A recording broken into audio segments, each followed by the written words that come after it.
so I wore something very casual. Before I start my talk, I just want to address the fact that I was going to talk about pandas, and I posted a poll that was like, would you rather hear about pandas, or would you rather hear about IUDs? And at every point it was tied.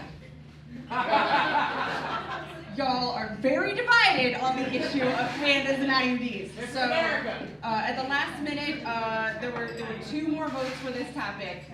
So maybe next time we'll bring out nature's drunkest clowns. But we're gonna talk about IUDs today. So with that, thank you, Renzo.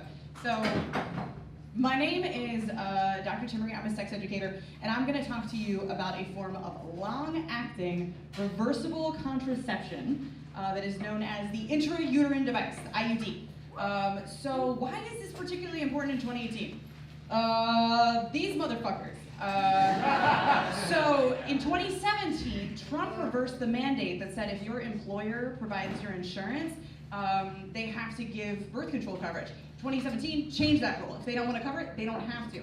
In addition to that, there are a variety of laws making it harder to access abortion care. So it's that much more important that we have effective birth control. So IUDs, been around for a very long time. We have lots of history of pessaries, like metal objects that went into the vagina, basically acted as a cervical cap. And then about 100 years ago, we started putting objects through the cervix into the uterus, these beautiful objects, and they look like technology from 100 years ago. So think about what technology was like 100 years ago in other ways, and now we can compare to what we have now. We have flexible plastics, we have copper IUDs. These are much smaller, they're so much safer, the number of side effects are lower, everything about them is better. So the question is, like, how do any of these work? Because people are like, is like in there? Well, the first thing is it depends on what it's made out of. So the oldest IUDs, the ones that were made out of forms of metal, basically just worked by like being a foreign object in the uterus. And so it made the lining inhospitable, so a blastocyst couldn't implant.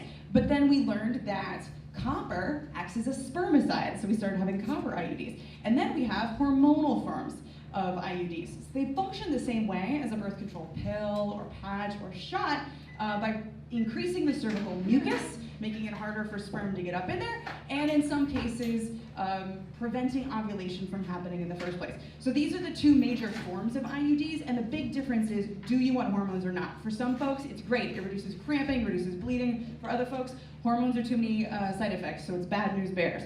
The basic idea is that the hormones are localized though, so it doesn't have to go through your entire system like a pill does, so reduced effects.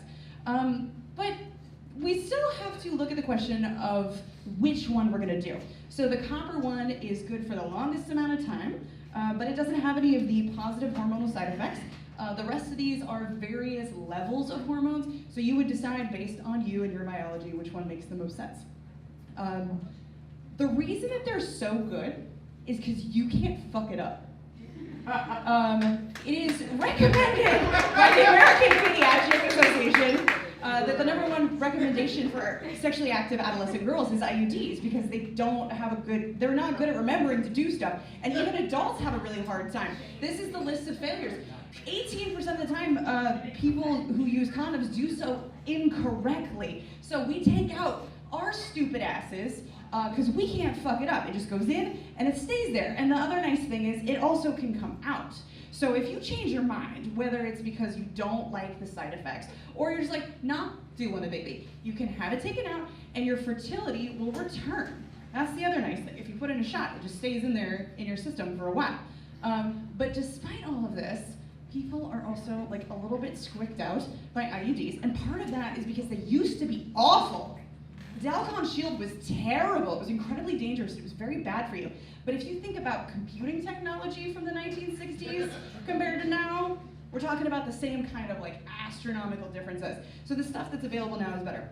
It's still sometimes scary for people to have a thing inside their bodies. The process can be painful. There are potentially side effects. You don't know about it until you've had it done. So these are all reasons that are completely understandable for being nervous about an IUD.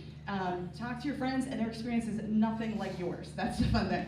All forms of hormonal birth control are slightly associated with an increased risk of breast cancer. However, they are also associated with a reduced risk of other types of cancers. So doctors actually say it balances out. But the most important thing is that it prevents a very serious sexually transmitted infection, and that is pregnancy. Because while birth is a normal and natural process, it's also incredibly hard on a body.